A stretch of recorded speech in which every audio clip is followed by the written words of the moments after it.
Hey, this is Ihab. In this video, I want to discuss with you the problem of your ambient occlusion not showing up at all, or maybe showing up really dim. But to understand the process best, we need to discuss first what is a good ambient occlusion. So I have a painting here, and the ambient occlusion, as you can see, is focused on those edges, and in the meantime, the other surfaces are bright. So the painting here looks like that, and this is texture here, so that's why it's not showing. So only the geometry would be calculated in the ambient occlusion.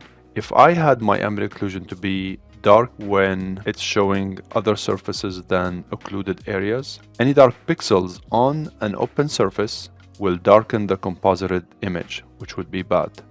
So instead, what I need to have is only focused occlusion on geometrical edges and concaves. Now back to problematic cases. Right now I have a cube and I do have the inside and it's not showing the ambient occlusion. So let's solve this problem by zooming out, and you want to keep in mind that the ambient occlusion is like a flow of water if you must. We need to let it in order for it to be calculated. So right now if I look at this, the occlusion is going to be calculated from the outside because it's a closed box. So if I render, this is the result. To fix this problem, I need to open a hole, say here, delete, and render.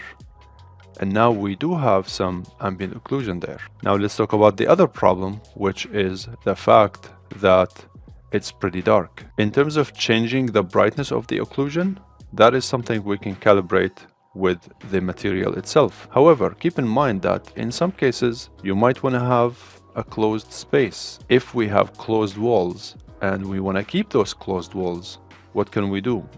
We don't want to compromise the aesthetic approach. If you are in a room and you want to keep it closed while also getting a good ambient occlusion, what can we do?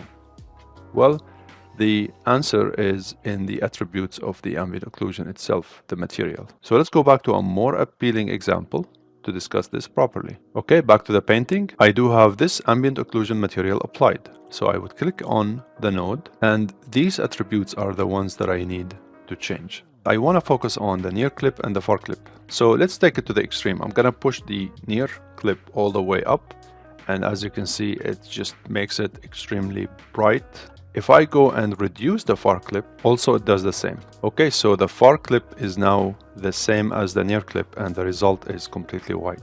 So now by adding the same number on both of them, you can see I get zero occlusion.